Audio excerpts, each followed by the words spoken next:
I see that it's 10 o'clock, and I know we have a lot of attendees that haven't joined yet, so maybe we will just give it 2 more minutes and then we'll get started. Thank you, everyone. Even though we're all used to these kinds of trainings, it still always seems like you can't find the link or you can't get on, or you have to, where is it in my email? And they do update. When they update, sometimes, especially with WebEx, I find that it can make it a little tricky.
As I said, I know there's another event taking place right now on ARPA funding. Maybe that was a draw. All right, well, let's go ahead and get started. Good morning, everyone, and welcome to Grant Readiness.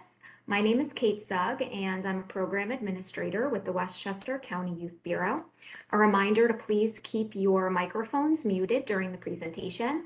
We will have a Q&A period at the end where you can go ahead and unmute and ask any questions that you have at that time. This session will be recorded and posted to the video library on our website. Our Youth Bureau website is youth.westchestergov.com, and I will also be sending out all of the slides after the presentation for your convenience. And I would now like to turn it over to our presenter, Allison Paul, with Allison Paul Grant Writing and Consulting to get started. Hi, everybody. I'm so glad you're here. The topic today is grant readiness, so let's get into it. And of course, there we go. Just a little bit about my background. I have my own consulting business. I help clients with grant prospect research, helping assess grant readiness, our topic today, and I write and submit grants for clients. I'm also the co-president of Grant Professionals of Lower Hudson. I'll talk more about that later, but we exist to help each and every one of you. We want to help you hone your skills, make connections, and bring more money into the Hudson Valley for all of us. And just other experience I've had. Our topic today, grant readiness. Grants are competitive. What does it take to win? We all start at the same starting point. We submit our grants. Who's going to win? There's a lot of factors that go into it, but sometimes it's the training and the preparation that might give us just that edge we need to win the grant. So this webinar is all about the preparation, the training, if you will, we need to have in place before we write the grant.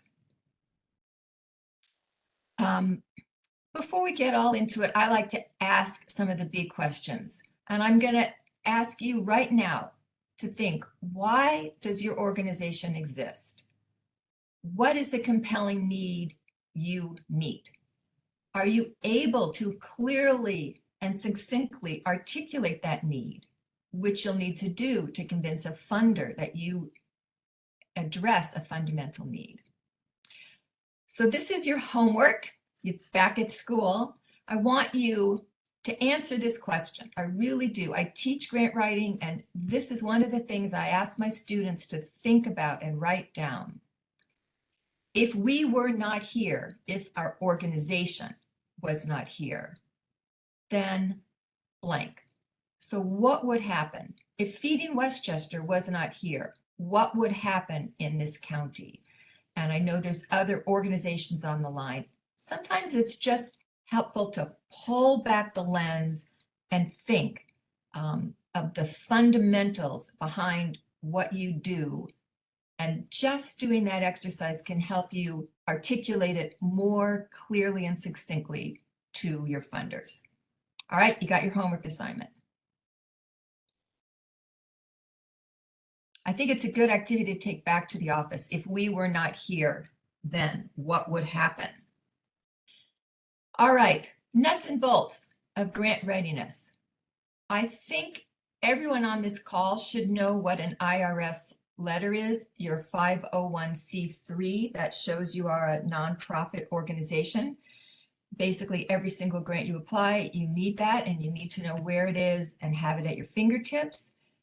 Some of us don't have that, but instead we have a fiscal sponsor, and that's fine. I started 2 organizations, and I chose not to go through the process of becoming a 501c3, but rather go through a fiscal sponsor and avoid all the paperwork that you need to file every year and all that.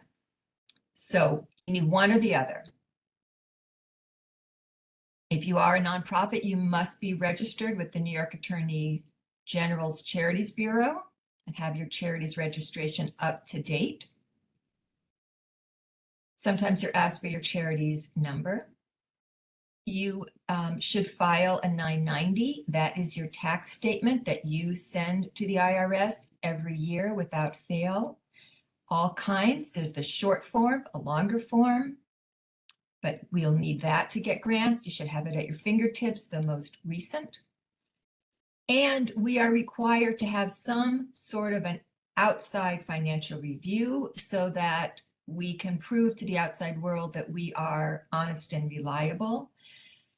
There are different thresholds.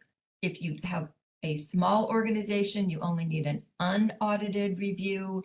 If you're between 250 and $1 million, an outside independent CPA review. And if you're over $1 million, a full audit. The difference between the independent CPA review and the audit is just degree, how much depth they're going to go into. I'm not going to go into anything more about that, but these are the nuts and bolts, the bare minimum you need for almost every grant you submit. And if you have any questions about what do I need in terms of an audit or review or anything legal, we are very fortunate in our county that we have Pro Bono Partnership, a wonderful nonprofit that will help you with every single legal question you have. All right, grant readiness, the big picture. To win that grant, to be competitive from the starting point, do you have capable leadership, capable staff and or volunteers? Some of us might be largely volunteer-led. And you're going to have to prove you have this capable leadership and staff. That might mean you need some brief bios. Rarely do you ever have to submit a full CV, but you might need 3 sentences showing your staff's or your volunteer leaders' capabilities and experience. You should have a board that meets regularly. I recently was associated with an organization where the board met twice a year. You are often asked, how many times a year does your board meet? If you say twice a year, that does not convey capability and strong governance. So I think a board that meets a minimum of 4 times a year, many meet monthly, shows our board is involved, they know what's going on, they're supervising, we're keeping governance issues at the fore. Again, you might be struck down if your board only meets twice. So let's get our grant readiness in shape. Do you have board committees? Sometimes you're asked that.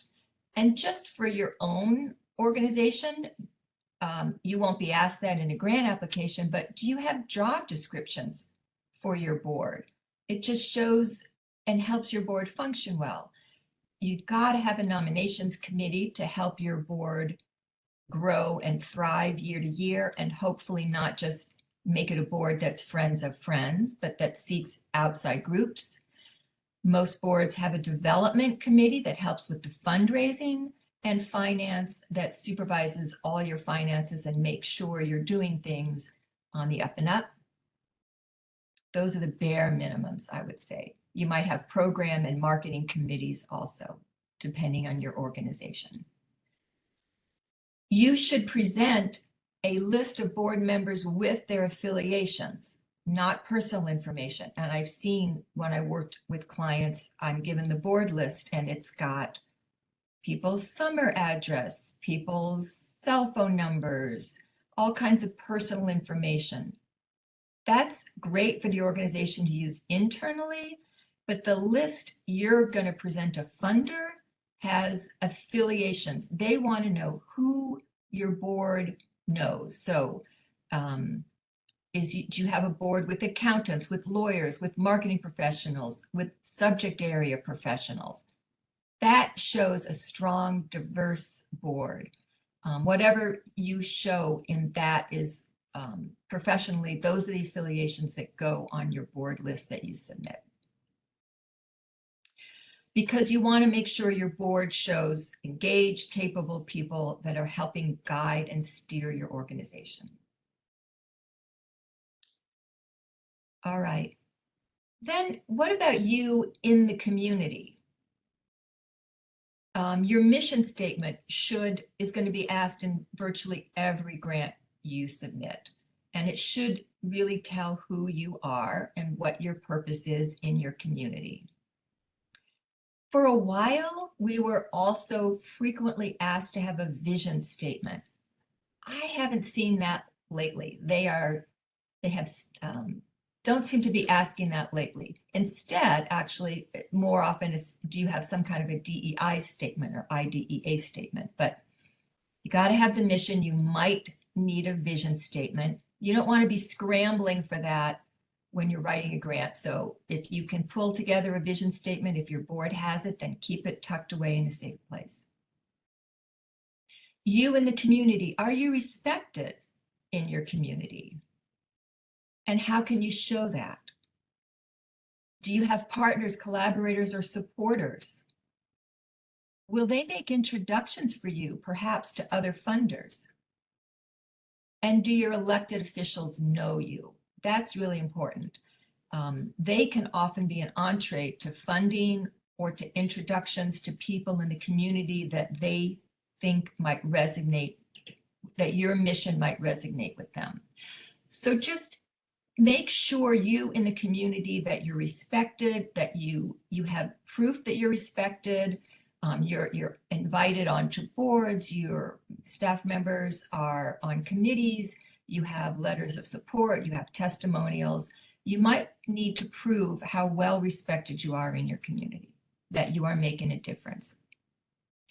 If you have these sorts of things in your files ahead of time, that will save you time.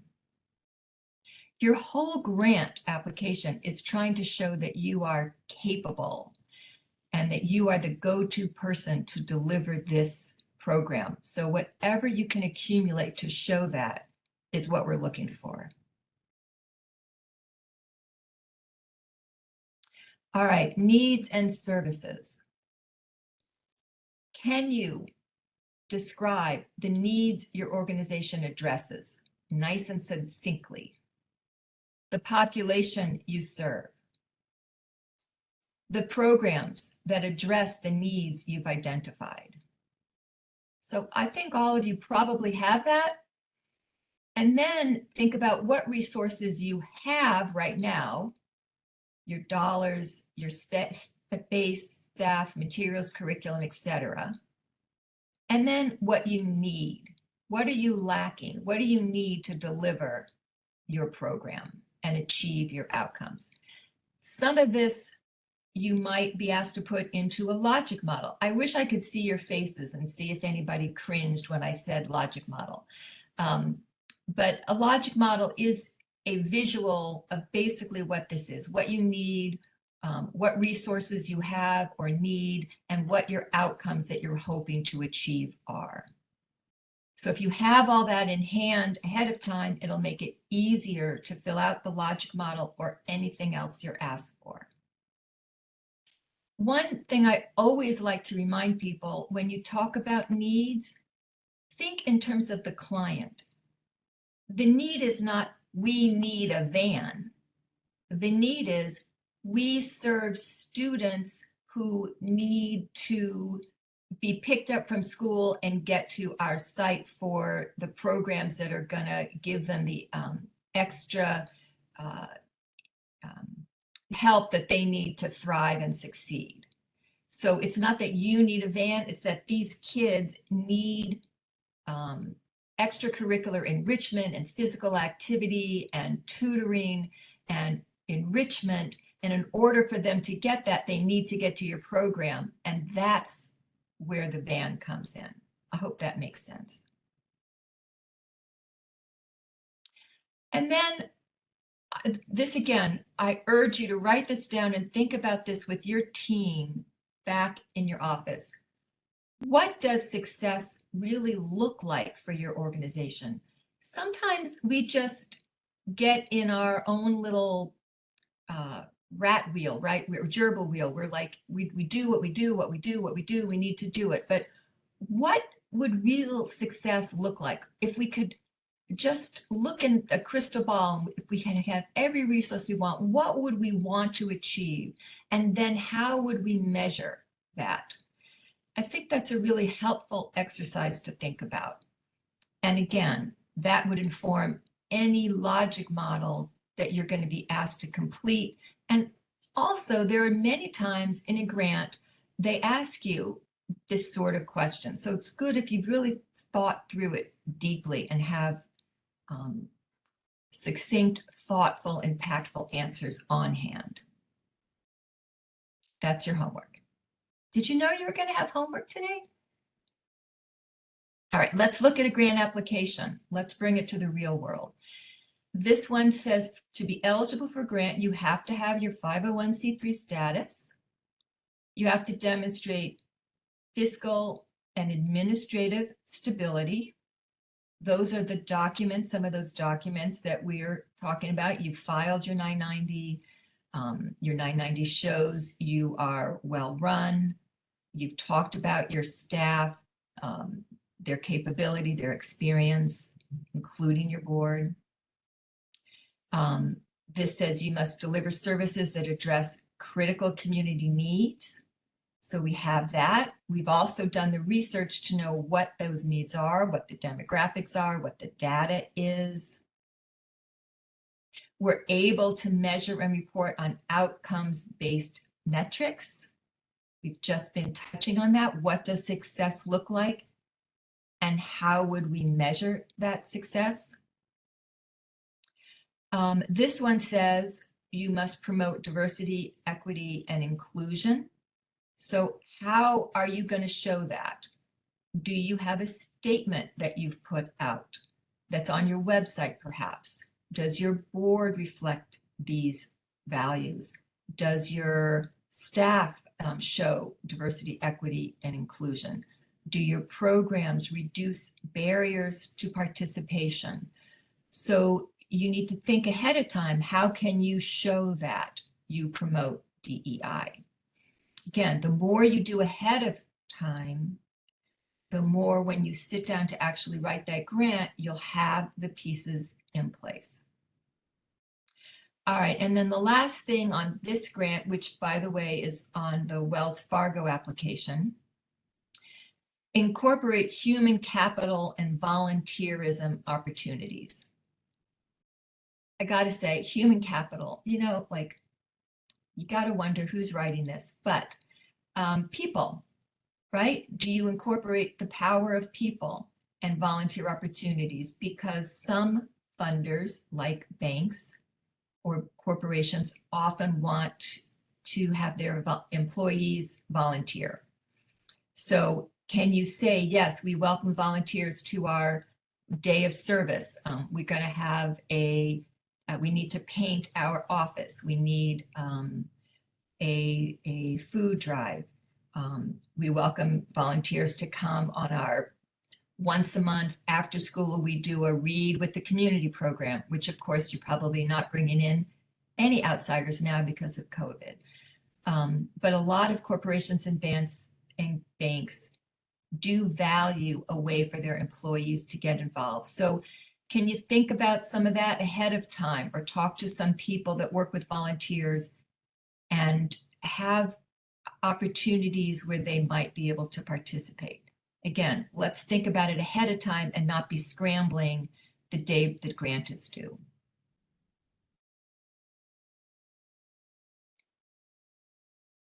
All right. So in our race theme, here we are. See this photo of a marathon? Can get pretty crowded, right? How are you going to stand out from the pack? Again, part of our grant readiness is figuring out how we stand out. So more homework. What organization is most like you? And how are you different from that and other organizations? What are some of the ways? Again, it's worth it just thinking about this ahead of time and keeping it in a place you can find it. We're the only one that works with kids on advocacy from birth to age 21. We are the only organization that works with left-handed, brown-eyed people, whatever it is that's unique about you. We are the only one that does this service in the city of New Rochelle. We are the only one who has a social worker and a therapist on staff as a regular part of our after-school program. Whatever it is, how can you point to yourself as being capable and standing out from the pack? More homework. All right, so the previous slide was how, internal conversation, how do you stand out from others? Now I want you to think about your public face, the face that you are presenting to the public. So when reviewers look at your grant, they are looking at all that content, who you serve, your needs, your finances, but they also look at your public face. They're going to go on your website. They're going to check out your GuideStar profile. They might look at LinkedIn. Have you ever written a grant where you're asked for your Twitter and Facebook addresses? I see that more and more. So they're going to check you out. And what do you convey? What does your public face show? We also have to consider that. And we're the grant writer. So sometimes I think, well, why do I have to deal with that? We have to deal with that because the reviewer is going to look at it. So I threw together a slide here. LinkedIn. This is the banner across the top. This is from Volunteer New York. And this is from their LinkedIn page. And I urge you, keep your LinkedIn page active, not stagnant. Your staff should all be posting or looking or liking what's on your LinkedIn page, because everybody is connected to their own circles. And this is a way to show a vibrant, robust presence. Your website, is it up to date? Is it a good reflection of you? Maybe it has photos of who you serve or what you do. A photo can convey a lot, perhaps more than words.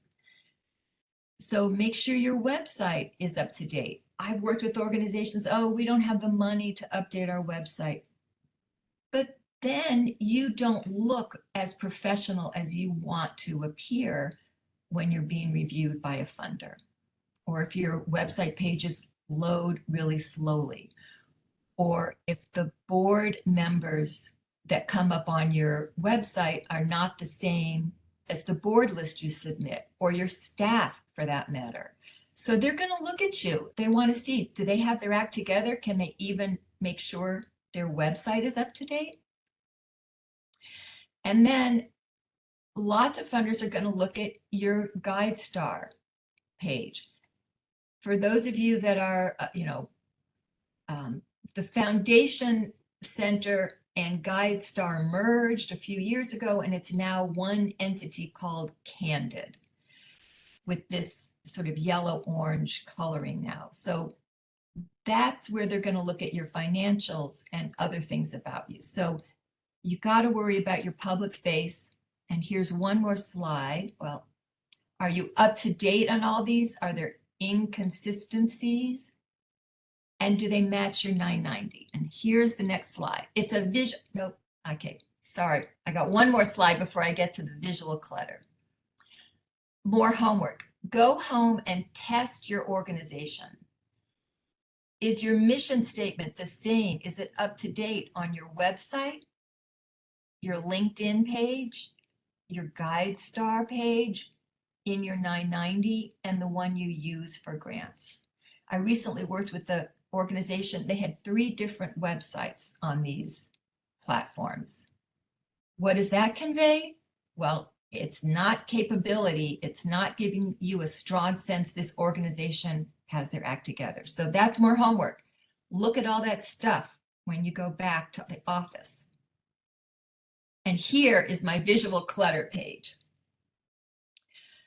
So I thought about bringing a slide that shows an organization where everything does not match. And I decided that was mean. So I'm showing you here an organization that does a beautiful job with everything matching.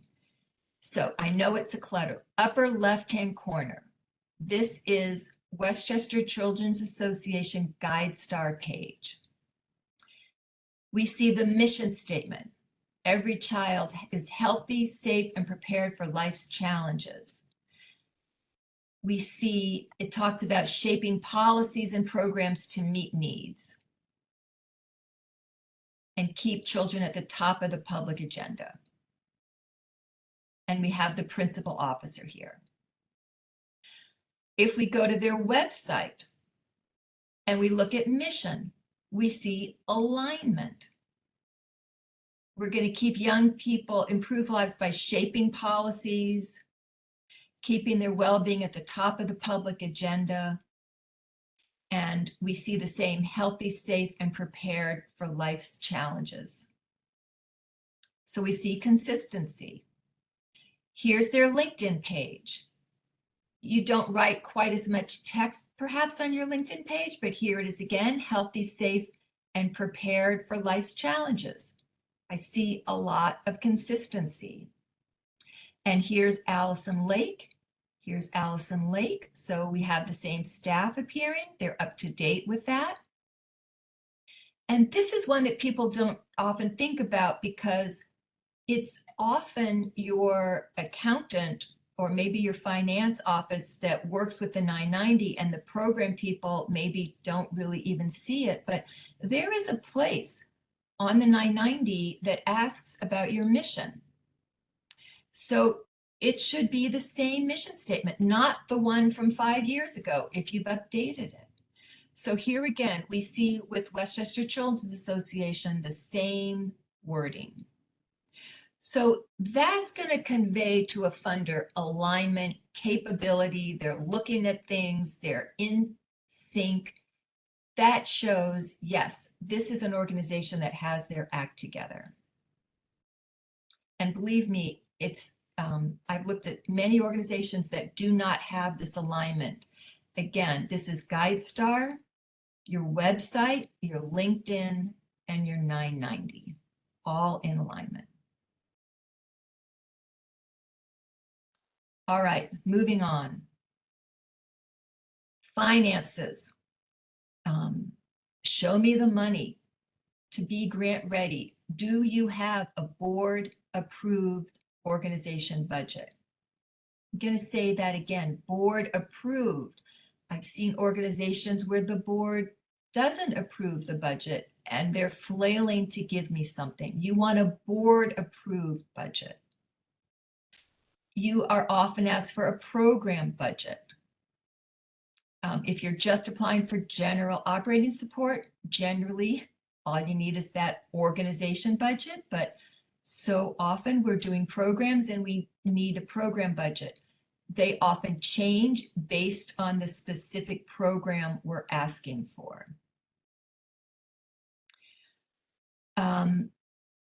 You should have processes and procedures in place.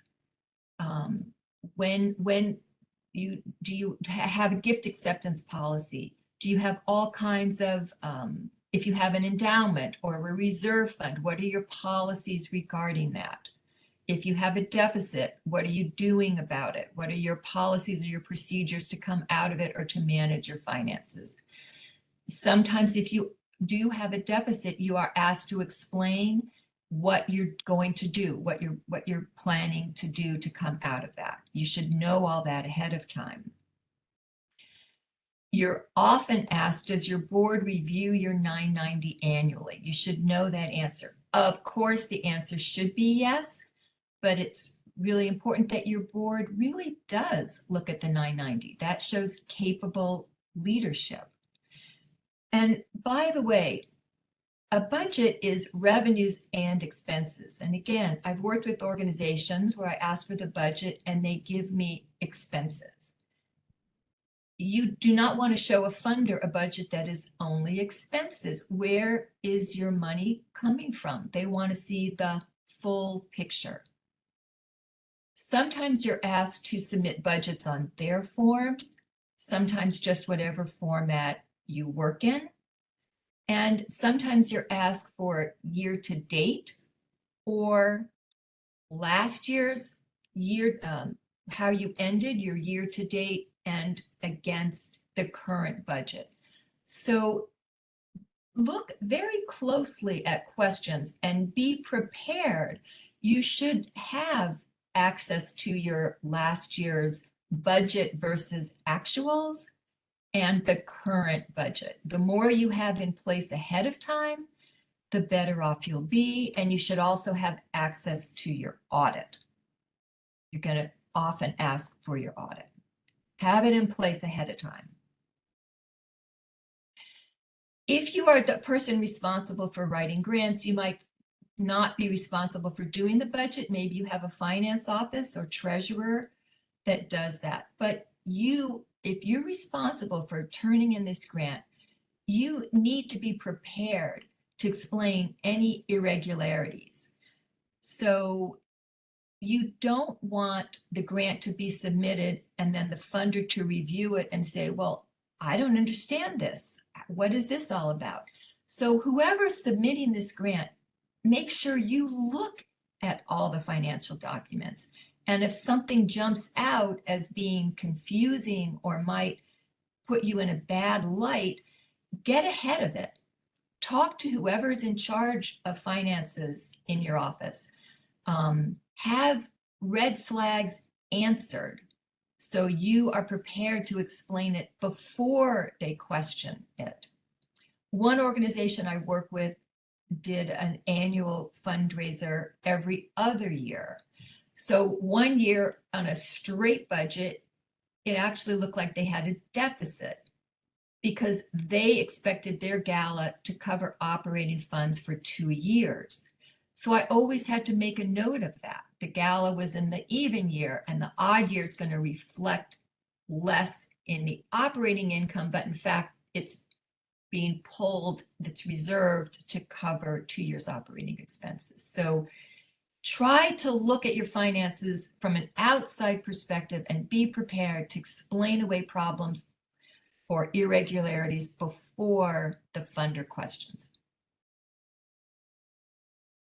All right, we're getting there. We're on our way. The race is well underway. We should have on hand, ready to go, before we sit and write the grant, a list of our organization's accomplishments, awards, achievements. Was your executive director just recognized by the Youth Bureau? You should have that. Did another staff person achieve a milestone? Was your organization recognized in 914 or whatever your organization's accomplishments and achievements are?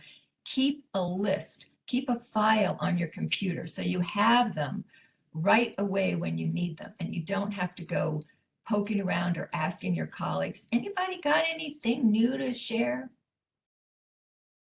You should keep on hand brief staff bios, and they should be up to date.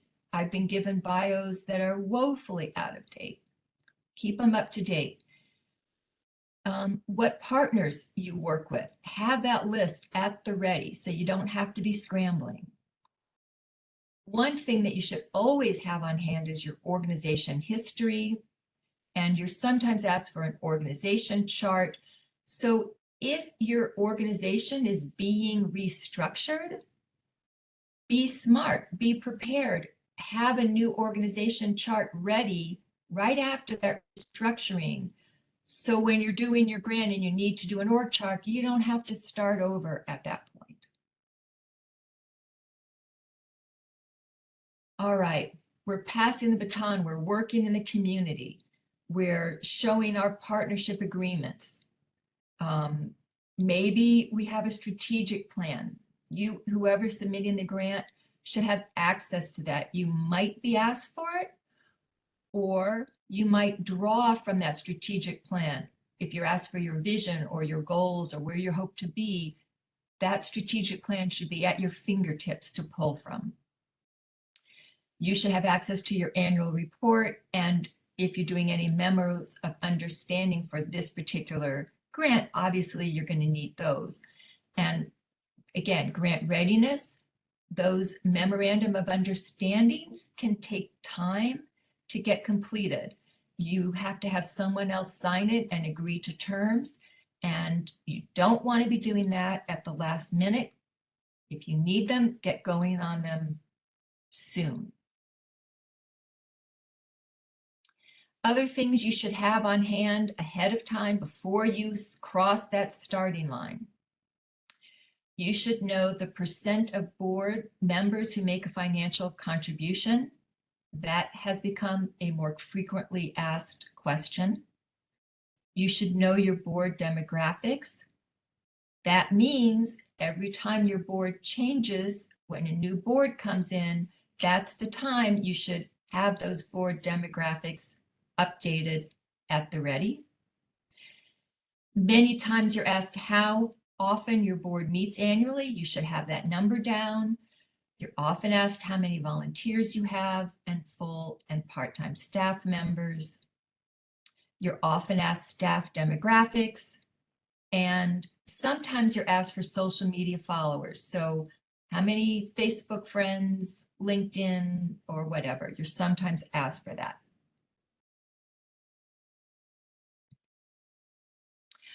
So I suggested that you have a lot of stuff at the ready. How are you going to organize it? How are you going to find it? Some of us are more organized than others. So you can keep a separate folder called Grant Attachments folder, or whatever name floats your boat. And you can keep everything there, or you might have a financial document folder where you keep all the relevant financial documents, so you don't have to go back through your G Drive or whatever and look for the latest version of things, so that it's at the ready for you, whoever's writing and submitting this grant. I know some people that keep a spreadsheet with different tabs, like an Excel spreadsheet, and one tab might be org history, another might be staff bios, or whatever works for you, so that you can find things readily. I've suggested you have a lot of things at your fingertip, but finding them and organizing them is another whole level. So whatever works for you. The idea is you want to keep information you're going to need for every grant in one place, be it your mission statement, your boilerplate. This is what we do. This is our 500-word version of our programs. You might want to keep a 500-word version and a 1,000-word or character version of your program, so they're ready. You don't have to redo them. I know your time is precious. I'm just trying to give you tips to help you save time and avoid searching through old files. And I urge you to update some of these documents like your board list or your demographics when they change rather than scrambling when you're writing a grant, especially the accomplishments, things like that. This is an example of someone, I know she keeps a proposal boilerplate copy, and she keeps different tabs. Agency background is what this is. And she has organized her files with a mission place. She always has her mission statement, her history and core programs, a statement about their COVID response, their theory of change, things she's often asked for, and she has them in a folder. Then she has her programs in a different folder. So again, just trying to give you ideas of how to be organized. So finishing up, we're going to go to questions in just a moment, but my message today is to win grants, we need to train early. We need to be ready at the starting line so we can get across the finish line looking good. My organization, Grant Professionals of Lower Hudson, is truly at your beck and call. We want to help you. We do webinars 4 times a year. We, for our members, have connection calls where we call in every other month and say, hey, I've been struggling with that Mother Cabrini. Does anybody, how do you answer this question? Or I'm looking for money for blank. Does anybody have any ideas? We just get on the phone and help each other because we want money to come into the Hudson Valley. We want to help the people that live here. So we're very supportive and collegial. For our members, we also have a mentoring program. So if you are new to grant writing, you can be paired with a mentor who will help you through some of your early grants. So GPLH, I urge you to take a look. A lot of it is free. Our membership is $85 a year, and we give you a lot more for members. So that's my shameless plug. Here's an example of our most recent program. We did a How'd You Find That Funder? Grant prospecting strategies that will blow your boss's mind. So that's the sort of thing we do. All right, you got it. Go out there and win those grants. I want to see smiling success. That is Excellent. Thank you so much, Allison. So we are now going to open it up for questions and answers. Allison, we did have a question in the chat from Michael Garcia. He is the executive director of the new Ossining Youth Bureau, which is very exciting. Michael is wondering, what are the differences when submitting a proposal between a municipal youth bureau and a not-for-profit? And Michael, feel free to unmute yourself if you'd like to elaborate. Yeah, I guess you might, because a lot of things you talked about, some of those things I know from working for a nonprofit before, they have. But when it comes to a municipality, it's a larger organization, it's a, it's government. So, and some things don't equate. So that was kind of where I was going with the question. So you are now, I mean, you're not a nonprofit, you're a municipal, you're part of the municipality. All the youth bureaus are, unless they have a separate 501c3 that has like a Friends of 501c3. Right. Right now, I don't have that because I'm not even a year old. All right. Well, being new is not a problem. You can obviously still win grants. You prove your need and what you're doing and blah, blah, blah. There are some entities that will only accept a grant from a 501c3 in the eligibility, and some will say you can also be a government agency. So obviously first it's the eligibility. And what were some of the other things you see that are different? Well, I was just, one second. Just some of the things you look for, like I'm sure we have outside financial reviews.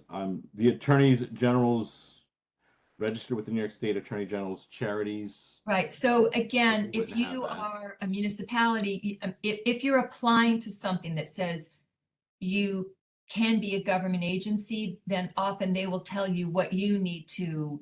Okay, so just follow the script Yeah, of what you need to right, do. Okay. right. Yes. Yeah. And I'm happy to talk to you more further. And a lot of our GPLH members do work for municipalities. So if I don't have an answer, we can always get you an answer. hmm And congratulations on starting at Austin Youth Bureau. Austin is really on the move. Yes, Yeah, it's very exciting. thank you. All right, any other questions for Allison? I saw something flash on. I don't.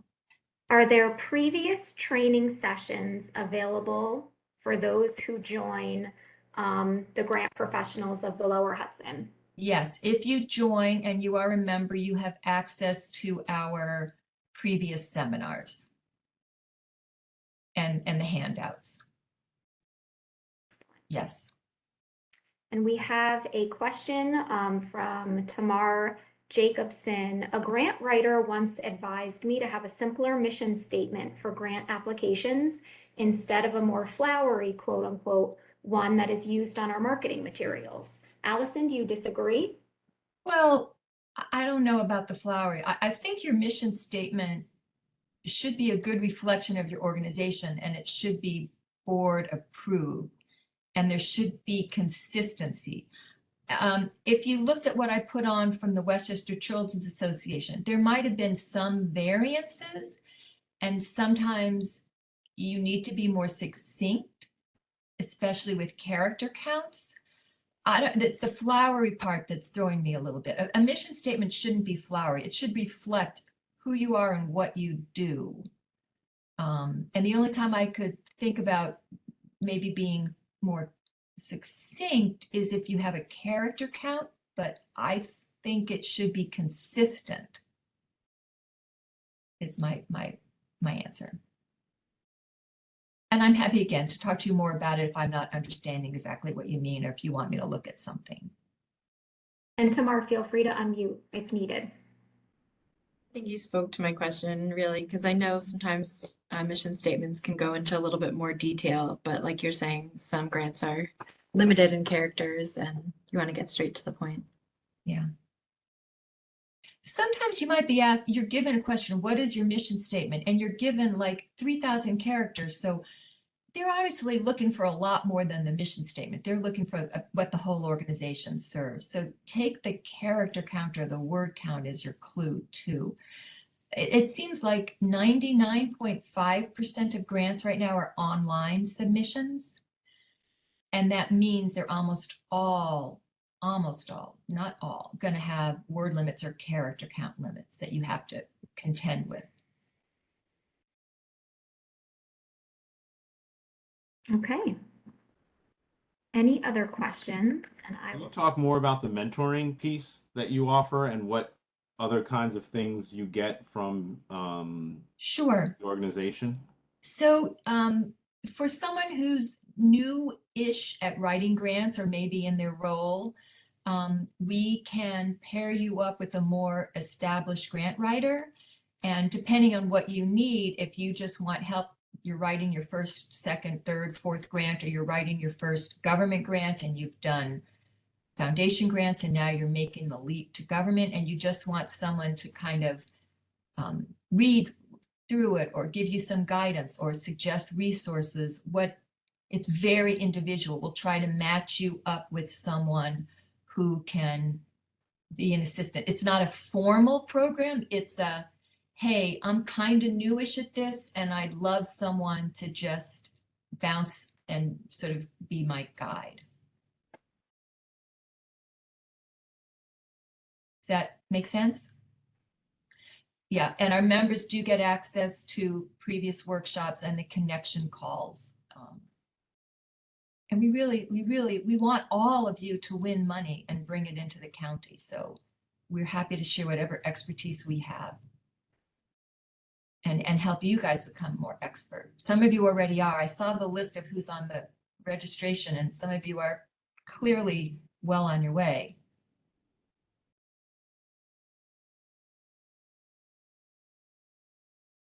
And just a reminder that I will send out Allison's PowerPoint slides. So if anyone wants to get in touch directly with Allison, her email is right on those PowerPoint slides. She also has a very helpful handout that I'll be sending out to everyone. So you can expect that. I'll be including a survey, just looking for ideas for future professional development topics. We do have Allison joining us again next month.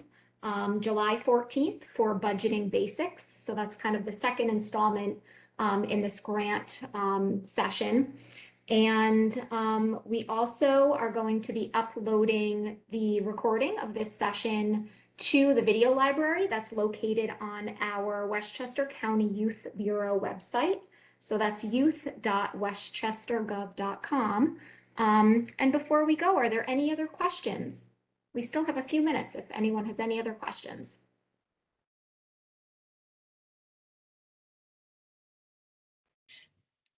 When I do it in this WebEx format, I don't, and nobody, very few people have their images on. So Kate and I picked this sort of as a entry level sort of program, but I welcome any feedback or any guidance for the next one.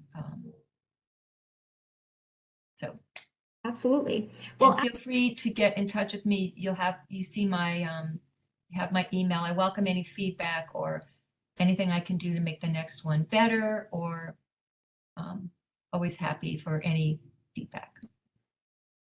Absolutely.